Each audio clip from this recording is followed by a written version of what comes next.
Hey Stephanie, it's so nice to have you on the show today. How are you doing? I'm doing wonderful. How are you? I'm doing just fine. And thank you so very much for being here. You see, like I mentioned earlier, I truly appreciate it. Thank you. And you see, Stephanie, oftentimes I love to thank my guests for two things. And I say this all the time to all of my guests because I feel like it's important. So, firstly, Steph, I want to say thank you for investing in yourself. You see, you are on this platform right now because you invested in yourself. And oftentimes, Stephanie, I love to make reference to the amazing mango tree. You see, some months back, I was on a particular road, and just by the roadside, there was this tall, unattractive mango tree. And I use the word unattractive because the mango tree's got no mangoes on it, and the leaves were all dry. So I just walked past it and I went my way. But you see, Stephanie, just recently I was on that same road. And this time around, a lot's changed about the mango tree. You see, the mango tree caught my attention pretty good from a distance. And immediately I got the urge to move so close to it, of which I did, and it wowed me.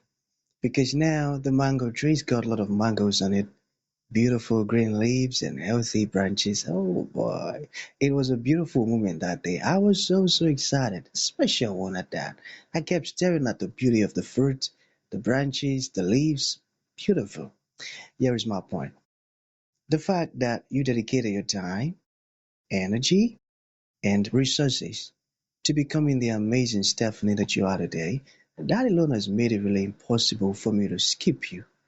And that's why you see you got the request from me to be on the show. Yeah, because I was attracted to the fruit of all that you're doing. Your knowledge, your philosophies, your impact, and the impact your work is having. It's amazing. And now you are offering your solutions to solve problems. I love it. And just before you got the request from me, I said to myself, I've got to benefit from those beautiful things that Stephanie's doing, not only me now, but even the audience.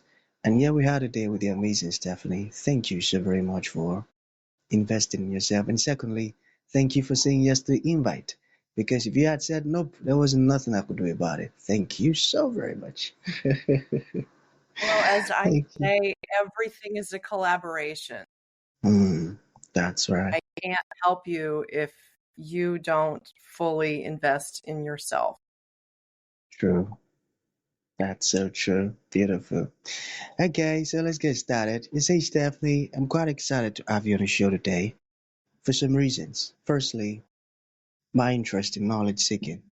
I believe in order for one to transition from a terrible situation to that of a beautiful one, I believe it takes the application of knowledge, quality information. And you see, Stephanie, ever since I discovered that light in the Hebrew means knowledge and darkness means ignorance, I've been so keen to knowledge seeking because I do not want to remain in the dark. So that's going to make our conversation today very important to me and even to the listeners. The second reason why I'm excited to have the amazing Stephanie on the show is for the sake of the audience. It says, Steph, we live in an age where knowledge is as abundant as grains of sand. We've got a lot of information flying out there. So these folks trust me for quality, high opening, and very important information, of which I am totally convinced that our conversation is going to be insightful and impactful.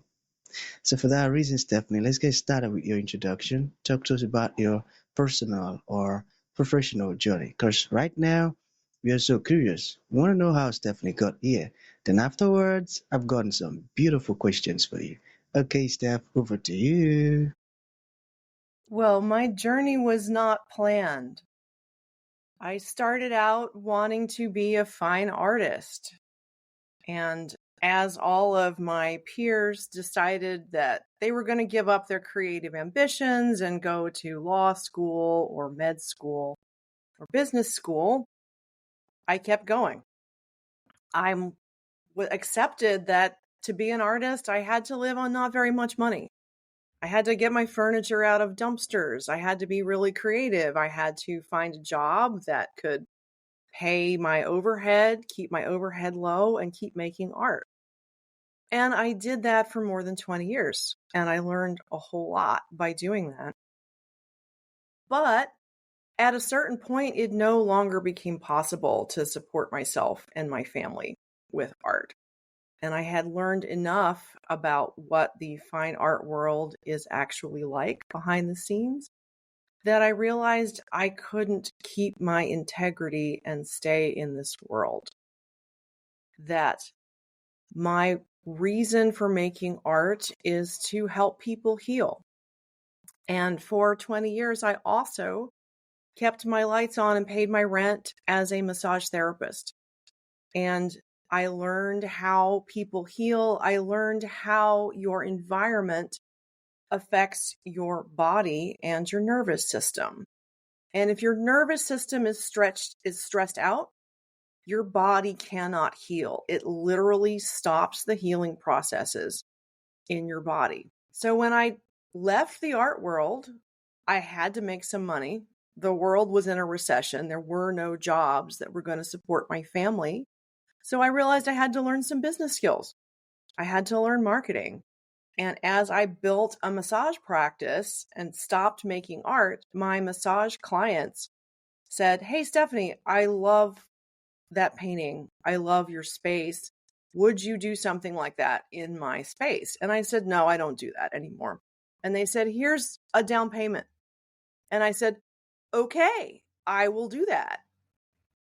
And I discovered that this is what I was born to do, to create not just a thing for myself that is beautiful, that I have to then sell, but to create with another person in their space and creating a space that expresses who they are in ways that help them thrive. So I never intended to be here. Amazing.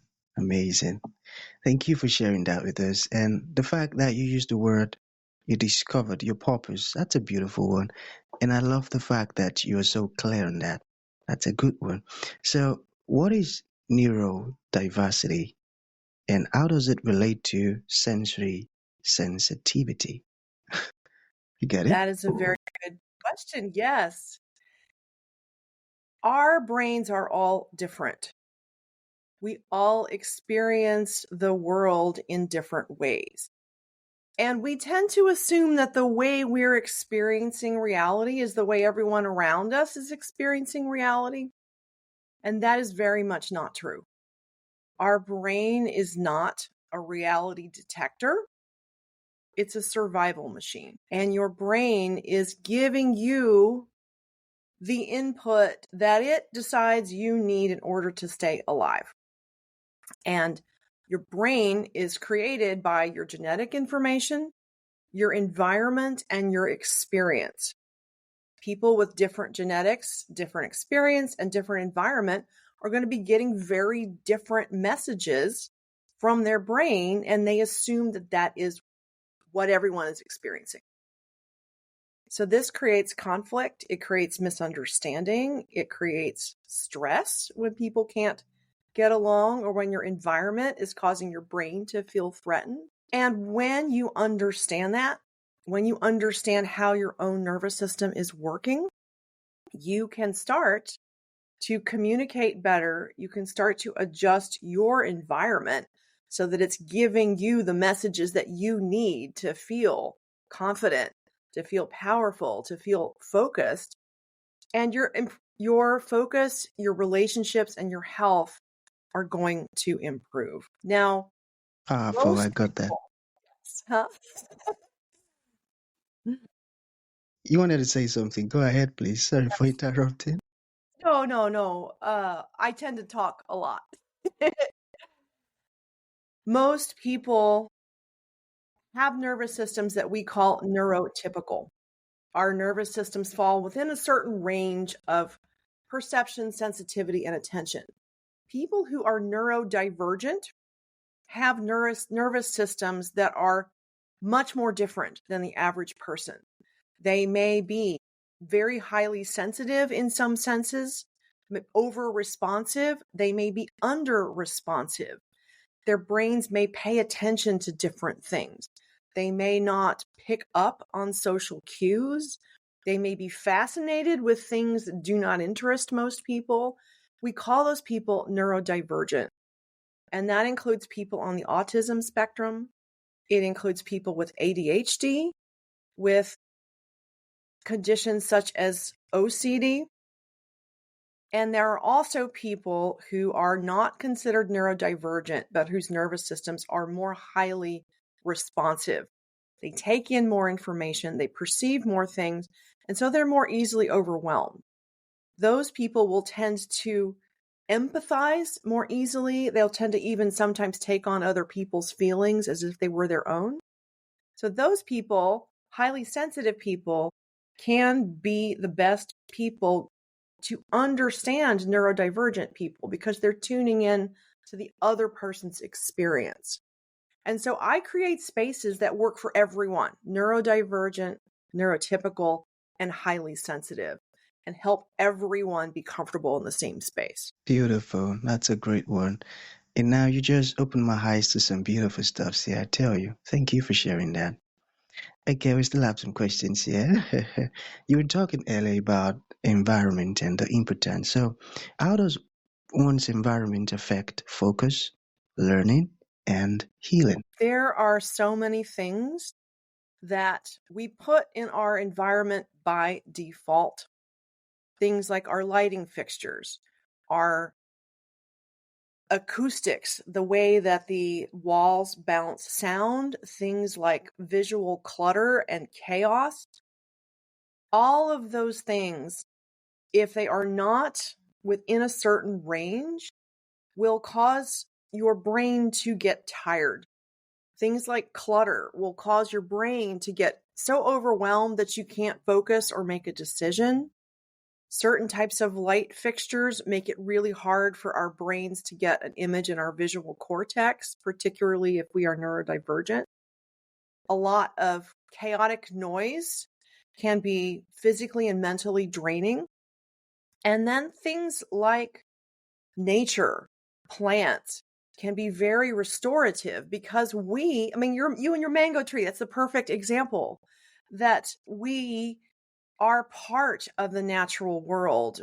We need to be connected to that natural world to feel healthy and focused and good in our surroundings. And if we're creating spaces where we're shutting out the natural world and acting like it's our enemy, we're going to get sick. We are not going to be able to function the way we're meant to function. Got it. Okay, so for someone now who wants to know, and he asks, or let's use she, how do I know if I am highly sensitive or neurodivergent? How can I tell? You can ask yourself questions, and there are tests which you can take easily on the internet to find out. There is a book called The Highly Sensitive Person by Elaine Aron, Aron, and she has a website, thehighly-sensitive-person.com. You can go and take a test. I found Elaine Aron's book in the 90s, and I picked it up and I was like, I'm not highly sensitive. I'm tough. And I took her test. I tested 99th percentile high sensitivity. And that was a real awakening moment because I realized all of these things that I was gritting my teeth to just try and tolerate were things that most people around me didn't even perceive. And that completely changed how I related to other people and to my surroundings because I'm like, wait a minute. This thing that's causing me a lot of pain isn't even bothering other people. So I don't need to be there.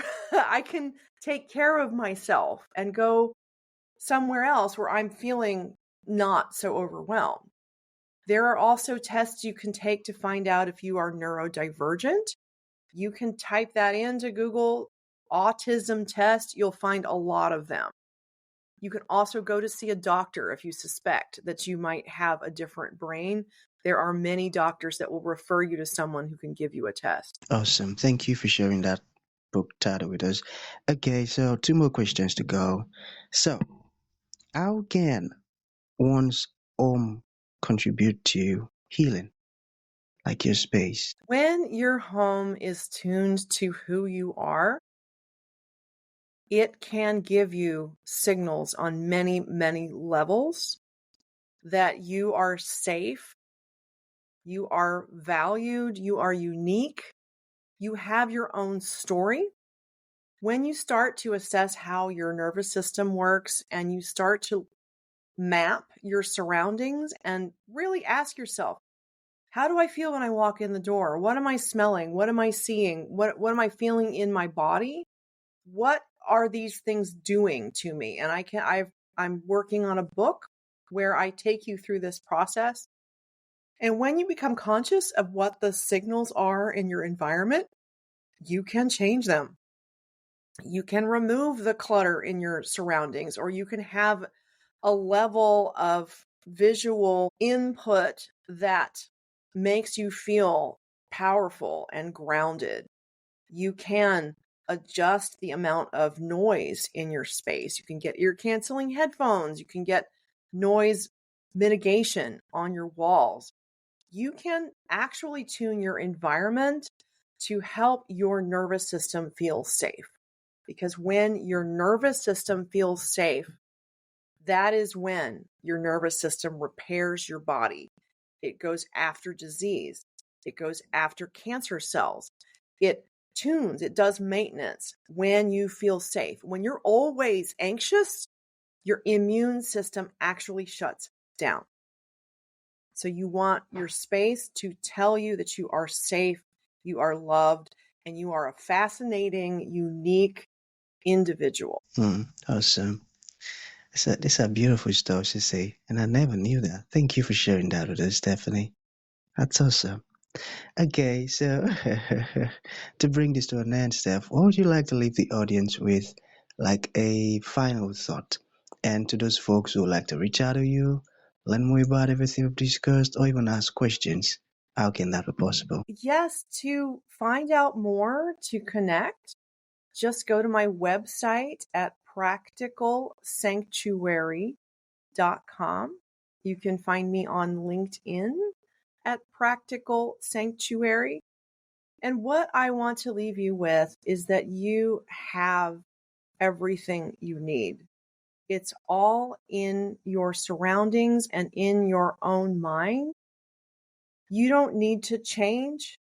You need to grow into what you are and who you are, what is already there. You just need to own it and nurture it and amplify it. Awesome. Beautiful. And one of the things that you said that really, really caught my attention pretty good is you said our brain is not a reality detector. You said it's a survival machine. I got that. I got that. Can you still hear me? Yes, I can still hear you. Okay. Yes, you So, start thinking about your brain as something that is there to keep you safe and not to reflect mm, what's actually there. You start to consider things with more criticism and intention, and to realize that you have more attention. control than you think you do. So true. So that's going to be the end of the show. Stephanie, thank you for coming and thank you for sharing this beautiful stuff with us. Can you say your website or your contact info Yes, once again? it's practicalsanctuary.com. Got it. So that's going to be the end of the show. Thank you for coming and thank you for sharing this beautiful stuff with us. It means a whole lot. Thank you.